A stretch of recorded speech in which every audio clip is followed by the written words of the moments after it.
کرے. اور شفقت وہیں ہوتی ہے جہاں کوئی غلطی ہوتی ہے، درگزر وہیں ہوتا ہے جہاں کوئی کوتاہی.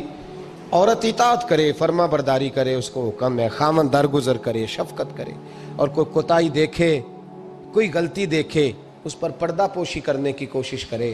یاد رکھیں اعلیٰ حضرت فاضل بریلوی رحمۃ اللہ علیہ فرماتے ہیں جو مردان خدا ہیں، جو اللہ کے بندے ہیں، جو مردان خدا ہیں، فرمایا ان کا طریقہ تو یہ ہے کہ وہ اپنے گھر والوں کی بڑی بڑی غلطیاں معاف کرتے ہیں، بڑی بڑی کوتاہیاں، بڑی بڑی. حضرت ابو الحسن رحمۃ اللہ تعالیٰ علیہ، جناب ابو الحسن خرقانی بہت بڑے درویش صوفی گزرے اور صاحب بصیرت اور زندہ اور بیدار مغز صوفی تھے. صرف ہو والے صوفی نہیں تھے، ان کو خبر ہی نہیں کہ معاشرے میں میں کھٹکتا ہوں دل عالم میں کانٹے کی طرح، اور تو فقط اللہ ہو اللہ ہو اللہ ہو. حضرت ابو الحسن خرقانی خانقاہ بھی آباد کرتے تھے، اور معاشرے میں کبھی ظلم ہوتا تھا تو بادشاہوں کا جا کے حقہ پانی بھی بند فرما دیا کرتے تھے. بڑے بیدار مغز اور بیدار ذہن صوفی تھے. حضرت باجید بستامی رحمۃ اللہ علیہ کے سجادہ تھے، اور محمود غزنوی آپ کا مرید تھا. اب بہت صاحب بصیرت بادشاہ ہوا ہے، وہ آپ کا خدمت گزار تو حاضر ہوتا تھا. محمود غزنوی کہتے ہیں جب میں پہلے دن گیا تو بابا جی مجھے اٹھ کے نہیں ملے، بیٹھے بیٹھے سلام کیا. واپس آنے لگا تو مجھے چھوڑنے آئے میری سواری تک. تو میں نے کہا حضرت جی جب آیا تھا تو پوچھا بھی نہیں اور اب چھوڑنے آ گئے. تو فرمانے لگے جب تو آیا تھا تیرے اندر تکبر تھا، تو کہتا تھا مولوی بادشاہوں کو اٹھ اٹھ کے ملتے ہیں اس لیے نہیں ملا، اور اب تو سوچ رہا ہے کہ نہیں سارے مولوی ایک طرح کے نہیں ہوتے، اس لیے میں تیری عزت دینا تیرے لیے ضروری سمجھا ہے، اس لیے تجھے چھوڑنے آیا ہوں. حضرت ابو الحسن بڑے صاحب بصیرت آدمی. ایک آدمی یمن سے آیا کئی 100 کلومیٹر کا سفر طے کر کے ملنے. اس نے دروازے پہ دستک دی، حضرت کے گھر کے دروازے، بادشاہ کے پیر ہیں. اندر سے بی بی صاحبہ بولی کون ہے دروازے پہ؟ فرمایا میں یمن سے آیا ہوں یا مصر سے آیا ہوں، بڑی دور سے ملاقات کرنی ہے. حضرت صاحب کدھر ہیں؟ تو بی بی کہنے لگی تجھے بھی کوئی کام نہیں جس طرح اسے کوئی کام نہیں، تو بھی فارغ ہے اس کی طرح، بس یہی اللہ ہو اللہ ہو، یہی ڈیوٹی ہے تیری بھی. میں نے کہا یار اتنا بڑا صوفی اور گھر میں اس کا کیا حال ہے، وہ بات کرنے والی. تو میں نے کہا جناب حضرت کدھر ہیں؟ تو کہنے لگی وہ کوئی جنگل میں بیٹھا اللہ اللہ کر رہا ہوگا، نہ بچوں کی فکر نہ گھر بار کی فکر، مسئلوں سے بھی پیٹ بھرتے ہیں کبھی، ادھر بیٹھا ہوگا. جا ملنا ہے تو بھی چلا جا، دوبارہ دروازے پہ دستک نہ دینا خبردار. کہتے ہیں میرے وہ جو میں ایک ذائچہ بنا کے آیا تھا نا اللہ کے ولی کا، وہ میرا سارا ہی ٹوٹ گیا. میں نے کہا کچھ نہیں حال، جس کا گھر حال نہیں تو باہر کیا ہوگا، اندر ہی کوئی طبیعت نہیں. لوگ فٹافٹ اعتراض کرتے ہیں، کہتے ہیں صاحب فلاں بندے کو نہیں صحیح کر سکے تو، حالانکہ یہ بات اور ہے، یہ پہلو اور ہے. نوح علیہ السلام کی بیوی اگر کافر رہ جائے، بیٹا اگر غیر مسلم رہ جائے تو یہ حکمت الہی ہوتی ہے، یہ اللہ پاک کی حکمت ہوتی ہے، حکمت ہوتی ہے. اس میں پیغمبر کی تبلیغ میں کوئی اعتراض نہیں کیا جا سکتا. اس نے کہا جنگل میں ہوں گے تو بھی چلا جا. کہتے ہیں وہ جو میرے ذہن میں ان کا زاویہ تھا، وہ جو ایک شخصیت کا روپ میں بنا کے وہ تو نکل گیا، لیکن میں نے کہا چل اتنی دور سے آیا ہوں بابے سے میل ہی لیتا ہوں، شام ہو گئی ہے رات بھی رہنا ہے. کہتے میں نے جنگل کی طرف منہ کیا تو حضرت جنگل سے آ رہے تھے اور شیر پہ بیٹھے ہوئے تھے، شیر پہ بیٹھے تھے. فرماتے ہیں پھر میرے دل میں خیال آیا، میں نے کہا بی بی قابو آتی نہیں اور شیر کو قابو کیا ہوا ہے. پھر وسوسہ آیا اتقوا فراست المومن فإنہ ینظر بنور اللہ، رواہ ترمذی او کما قال صلی اللہ علیہ وسلم. اللہ کے رسول فرماتے ہیں مومن کی فراست قلبی سے ڈرو، وہ تو اللہ کے نور سے دیکھا کرتا ہے، اللہ کے دیے ہوئے نور سے دیکھتا ہے. اللہ اکبر. جب یہ بات سنی نا اس نے، کہتے میں نے دل میں سوچی تو حضرت میرے دل کی بات جان گئے اور فرمانے لگے او بھائی، کہتے میں نے کوئی حال بتایا نہیں، خود ہی فرمانے لگے میاں اس کے اندر صرف ایک ہی غلطی ہے کہ وہ زبان کی ٹھیک نہیں، بستر کی بڑی پاک ہے، نظر کی بڑی پاک ہے، کردار کی بڑی اچھی ہے، میرے بچوں کو پالتی ہے، بس زبان کی ذرا ٹھیک نہیں. اور فرمانے لگے میں اس نتیجے پہ پہنچا ہوں اگر میں نے اسے نکال دیا تو اور کوئی رکھے گا نہیں، بیچاری زندگی ساری پریشانی میں گزار دے گی. اور پھر اگلے لفظ کہے تو حد ہو گئی، فرمانے لگے میں اس بد زبان سے حسن سلوک کرتا ہوں، اللہ نے یہ بے زبان مخلوق میری فرما بردار بنا دی ہے۔ فرمایا یہ میرے وظیفوں چلوں عبادتوں سے نہیں آیا شعر، یہ اس بد زبان سے حسن سلوک کرتا ہوں تو رب نے یہ بے زبان مخلوق میری۔ اب یہ گنجائش، یہ حکم خامند کے لیے ہے، یہ تقریر سن کے بی بی نہ کہہ دے کہ میں نے بد زبان ہونا ہے تو آپ فرما برداری کریں میری، تو یہ جس کے لیے بات ہو اسی تک رہے۔ خامند کو حکم ہے کہ اگر کوئی کوتاہی ہے تو اس کوتاہی کی پردہ پوشی کرے۔ گھر جو ہوتا ہے نا، گھر کچھ چیزیں اجازت نہیں دے رہی میری کہ میں کچھ اور بات آپ سے کروں، کچھ آپ کو نیند بھی آ رہی ہے۔ دیکھیں پورا وجود سلامت ہو اور اندر روح نہ ہو تو بندہ زندہ رہ سکتا ہے؟ جڑے نہیں بولے انہیں رہ لینا میرا خیال۔ وجود ہو سارا سلامت ہے لیکن روح سلامت، بندہ بچ جائے گا؟ بولے نا یار، جنہیں نیند آ رہی ہو بولو، نہیں نہ رہ سکتا۔ پورے گھر میں ہر شے ہو، ذمہ داری سے بات کر رہا ہوں، پورے گھر میں ہر شے موجود ہو، اگر گھر میں دین نہ ہو تو گھر چلتا نہیں چل سکتا۔ جس گھر میں نماز نہ ہو وہ گھر نہیں چلتا، جس میں قرآن پاک نہ ہو وہ گھر، اس لیے کہ دین روح ہے۔ دین اگر گھر میں دین نہیں تو گھر چل سکتا؟ سن لے حدیث پاک ترمذی شریف کی، نبی کریم علیہ الصلاۃ والسلام، یہ بھی حق ہے، یہ آخری بات اس عنوان پہ سنیں، یہ حق آخری ہے، اس کو بھی سمجھیں۔ ترمذی شریف میں نبی پاک علیہ السلام نے فرمایا، دعا دی حضور نے، نبی پاک فرماتے ہیں اللہ اس بی بی کو جزائے خیر دے، اللہ اس پہ رحم فرمائے جو سویرے اپنے خامند کو نماز کے لیے جگاتی ہے اور اگر نہ اٹھے تو پانی ڈال کے جگاتی ہے، اور فرمایا اللہ اس خامند پر رحم کرے جو سویرے اپنی بیوی کو نماز کے لیے جگاتا ہے اور اگر نہ اٹھے تو پانی ڈال کے جگاتا ہے، رحم کرے۔ سب سے زیادہ حق میاں بیوی کا ایک دوسرے کا ساتھ یہ ہے کہ انہیں دیندار بنائے۔ دین کی جس بات کا خامند کو پتہ ہے، اعلیٰ حضرت نے لکھا ہے کہ خامند کی ذمہ داری ہے بیوی کو تعلیم دینا، یہ اس کی ڈیوٹی ہے پردے کا پابند کرانا، اس کی ذمہ داری ہے کہ اسے قرآن و سنت کے جو احکام پتہ ہے اپنی بیوی کو سکھائے، اس کو بتلائے، اس کو سمجھائے، ذمہ داری ہے اس کی۔ فرمایا اللہ اس پہ رحم کرے، ذمہ داری ہے، ایک دوسرے کو مذہب سے آشنا کریں، پیار کے ساتھ محبت کے ساتھ قائل کریں۔ خامند بڑی باتوں میں روٹھ جاتا ہے، اگر کبھی اس بات پہ بھی روٹھ جائے کہ آج نہیں روٹی کھانی تیرے ہاتھ کی، انہیں نماز ہی نہیں پڑھی تو آج نہیں میں نے تیرے ساتھ کوئی بات کرنی اس لیے کہ تیری آواز گلی میں نے سنائی دی ہے مجھے، تو خامند کو چاہیے کہ اسے دینداری سکھائے۔ عورت کو بھی چاہیے کہ وہ کہے صاحب تھوڑی روٹی کھا لینی ہے لیکن مہربانی کریں حلال رزق لے کے آئے، مجھے زیادہ کپڑوں کی ضرورت نہیں، میں پرانے پہ گزارا کر لوں گی لیکن میرے بچوں کے حلق سے ہرا نہیں گزرنا چاہیے کہ دینداری ایک دوسرے کو سکھائیں، ایک دوسرے کو۔ حضرت سلطان باہو کا نام تو سنا ہوگا آپ حضرات نے، الحمدللہ کافی لوگوں نے سنا ہوگا۔ حضرت سلطان باہو رحمۃ اللہ علیہ کے جو والد تھے ان کا نام تھا حضرت بازید، جاگیردار تھے، دنیا دار تھے، بہت بڑے مالدار تھے۔ فرماتے مذہب کی طرف میرا رجحان نہیں تھا، چوتھی شادی کی بی بی راستی کے ساتھ۔ بی بی صاحبہ بڑی نیک تھی، بی بی صاحبہ کہتی ہیں میرا دل کرتا تھا میرا خامد بھی نمازی ہو جائے، اور عام دنیا دار نہیں تھے، 7 جاگیروں کے مالک تھے۔ بڑا مشکل ہوتا ہے، اے پیران نظام کے آستانوں پہ غریب لوگ رہ گئے ہیں، جڑا 4 جماعتاں پڑھ جائے یا پیسے آ جائیں انہوں تو کسی پیر دی لوڑ ہی کوئی نہیں، اور اگر بندہ مالدار ہو تو کئی پیروں دے آپ مرید ہوندے نے، وہ کہتے ہیں مینوں آپ کنے پیر سلوٹ کر دیں۔ ایک صاحب نے میری ایک دفعہ افطاری کی تو کہنے لگے آپ کی افطاری ہے، اس جگہ ایک اجتماع سے میں نے بیان بھی کرنا تھا تو واپسی پہ ان کے ہاں انہوں نے مجھے فوٹویں دکھانی شروع کر دی۔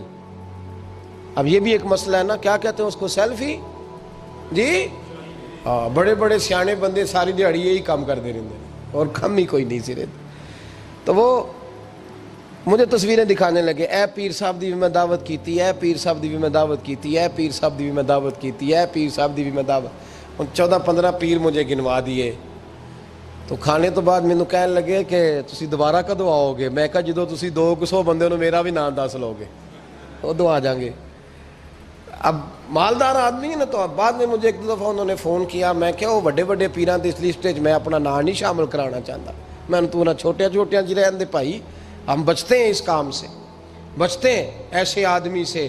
وہ کسی درویش نے کہا تھا, جس کی ہر بات میں پوشیدہ ہو نشتر کی چبھن, ایسے ہر صاحب احسان سے ڈر لگتا ہے.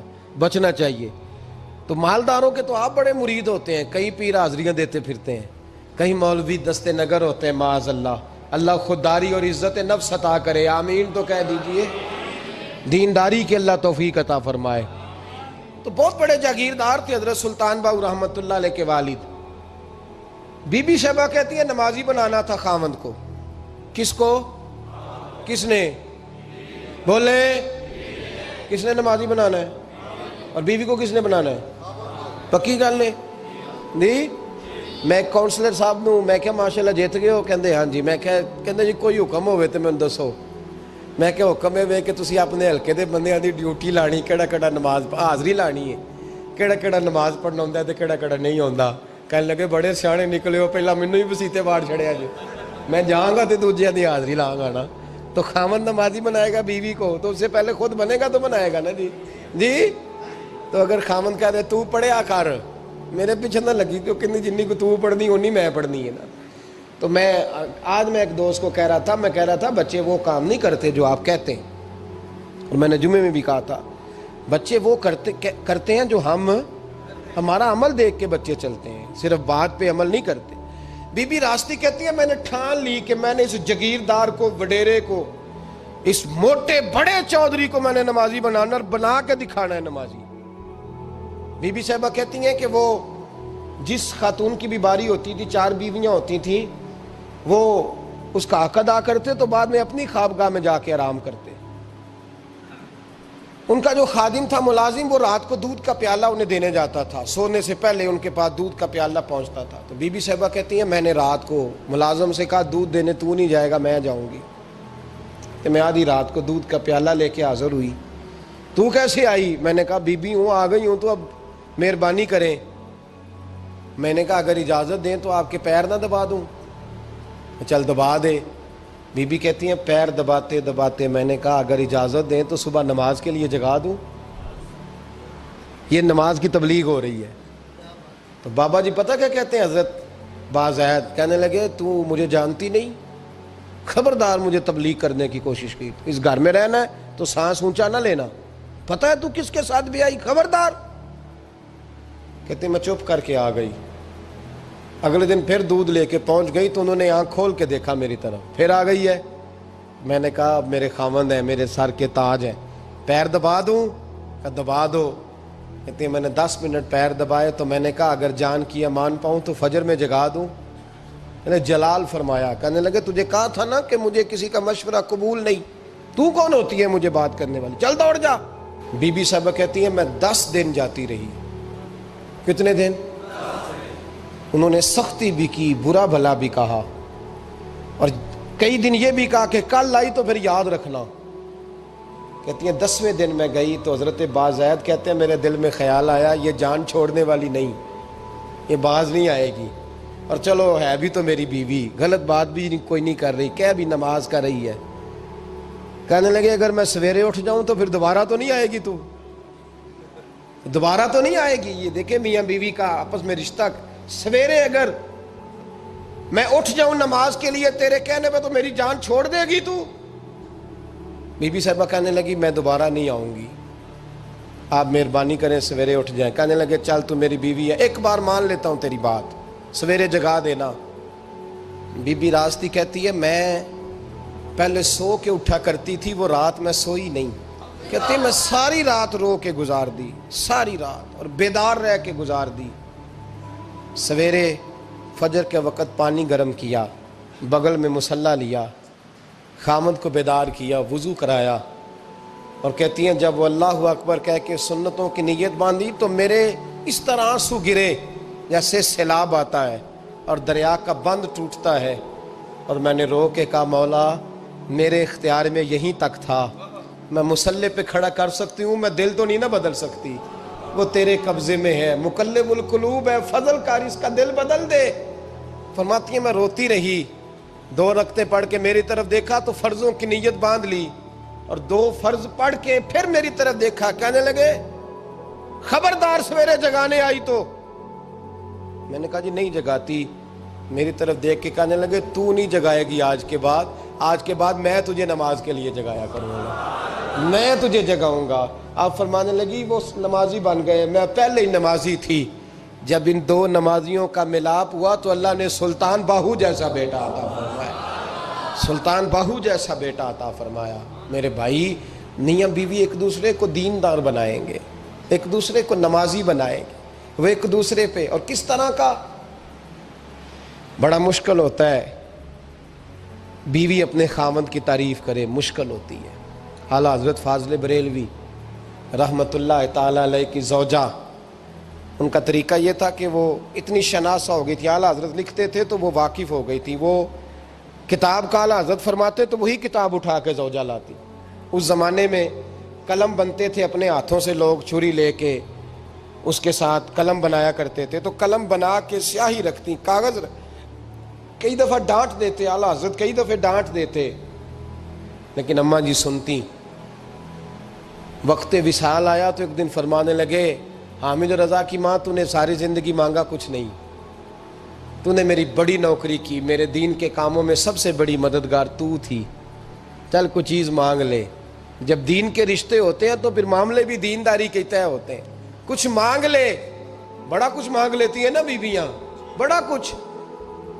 اعلیٰ حضرت کی زوجہ کیا کہتی ہیں میں نے آپ کو صبح و شام دیکھا ہے، میں نے آپ کے دکھ سکھ دیکھے، خوشی غمی میں آپ کا رویہ دیکھا ہے، میں نے آپ کو ہمیشہ دیندار اور پرہیزگار پایا ہے، اگر مجھے کچھ دینا ہے تو ہاتھ اٹھا کے میری بخشش کی دعا کر دیں، اور اگر صبح قیامت مجھے ضرورت پڑی تو میری سفارش کر دیں گے۔ اعلیٰ حضرت رو پڑے، یہ دینداری کے رشتے ہیں، رو پڑے۔ فرمانے لگے تیرے ساتھ وعدہ ہے، مصطفیٰ کریم صلی اللہ علیہ وسلم کے صدقے احمد رضا جب جنت میں جائیں گے تو تجھے ساتھ لے کے جنت میں جائیں گے، ساتھ لے کے جائیں گے۔ تو بھائی دینداری بنائیں، ہن لباس لکم وانتم لباس لہن، وہ تمہارا لباس ہے اور ان کا لباس ہو۔ رمضان شریف آ رہا ہے، ارادہ کر لیں کہ تراویحیں ساری جماعت کے ساتھ پڑھنی ہے، پڑھیں گے انشاءاللہ تعالی۔ نوجوانوں سے میری گزارش ہے، جوان بچوں سے، ضروری کوئی مذہبی چیز آپ نے دیکھنی ہو، سننی سنانی ہو تو ٹھیک ہے، ورنہ رمضان میں موبائل استعمال نہ کریں، مہربانی فرمائیں، ارادہ کریں۔ اگر کبھی مجبوری بن جائے نا تو ہسپتالوں میں بھی 2 گھنٹے بندے کو ایک ٹانگ پہ کھڑے ہونے پڑ جاتا ہے، پاسپورٹ کے دفتر لوگ کھڑے رہتے ہیں، شناختی کارڈ کے دفتر کھڑے رہتے ہیں۔ ارادہ کرو قرآن پاک سننے کا، اور مسجد میں حاضر ہو کے با جماعت 20 تراویحیں پوری پڑھو، اور عشاء سے پہلے آؤ، سنتیں ادا کر کے مسجد میں نماز پڑھو۔ روزہ کوئی شیطانی وسوسہ قریب نہ آنے دو، روزے رکھنے ہیں اور انشاءاللہ رکھنے ہیں، پورے رکھنے۔ مزدور آدمی جو مزدور ہے وہ کہتا ہے میں مزدور ہوں، میں کیسے رکھوں؟ او خدا کے بندے، رب تعالیٰ نے تیرے اوپر فرض کیے ہیں، وہ کہتا ہے میں وہ چیز فرض کرتا ہی نہیں جو تو اٹھا نہ سکے، اس کو پتا تھا ہم رکھ لیں گے تبھی فرض کیے نا۔ اور مزدور کو تو اللہ اجر بھی زیادہ عطا کرتا ہے، کسی وسوسے پہ نہ لگے۔ اور قرآن، یہ 2 باتیں ہو گئی، روزہ اور تراویح۔ اور تیسرا، دن کے 2 حصے کریں، جو وقت بچ جائے اس کے 2 حصے کریں، آدھے حصے میں قرآن پاک پڑھنا ہے اور آدھے حصے میں درود و سلام پڑھنا ہے، یہ وظیفے پکے کر لیں۔ اور جو لوگ غریبوں کی مدد کرتے ہیں، مسکینوں کی، یتیموں کی، ان سے میری گزارش ہے کہ وہ مہربانی کریں تو 1 رمضان کو لوگوں کے ساتھ تعاون کریں۔ کس تاریخ کو جی؟ بولے قاری صاحب نے سوٹ کدن دیں دے ہو جی، تاکہ کوئی درزی سی کے نہ دے وے، ایک ادھر پاہ نہ لے وے سوٹ، مولوی بھی نواں، یہ ساڈا مولوی یہ تے پرانے دی چنگا لگتا ہے، اور پہلے دے میاں یہ کام بھی پہلے کریں تاکہ وہ سلا لیں اور سلا کے پہن لیں۔ میری باتوں کی سمجھ آ رہی ہے آپ حضرات کو؟ غریب کے ساتھ، مسکین کے ساتھ، جس کے ساتھ بھی کو تعاون کرنا ہے وہ پہلے کریں، پہلے اپنے بچوں کے کپڑے بعد میں، اور غریبوں کے بچوں کو پہلے، تاکہ وہ شریک ہو، رمضان میں شریک ہو، کسی کو سودا پہلے دیں، جو پہلے کرنے کے کام ہیں ان کو پہلے کریں، مہربانی فرمائیں۔ رمضان کی نیت کریں، ارادہ کریں، اپنے اندر ذوق پیدا کریں۔ میں نے اپنے دوستوں کو کل سبق دیا ہے کہ کام مجبوری سے بھی ہو جاتا ہے اور شوق سے بھی، لیکن مجبوری سے کرنے سے مزہ نہیں آتا. شوق سے کریں تو مزہ ہی آ جاتا ہے, مزہ نہیں مزہ ہی آ جاتا ہے. تو کام کریں گے لطف آئے گا آپ کو روزے رکھنے کا, عبادت کرنے کا, لیکن لطف کے ساتھ کریں اپنے اوپر. امید ہے آپ سب لوگ خیریت سے ہوں گے.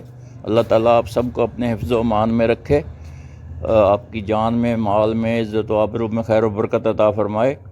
اگر آپ نے ابھی تک اس چینل کو سبسکرائب نہیں کیا ہے تو اس کو سبسکرائب کر لیں تاکہ ہر نئی آنے والی ویڈیو کا نوٹیفیکیشن آپ کو بر وقت مل سکے.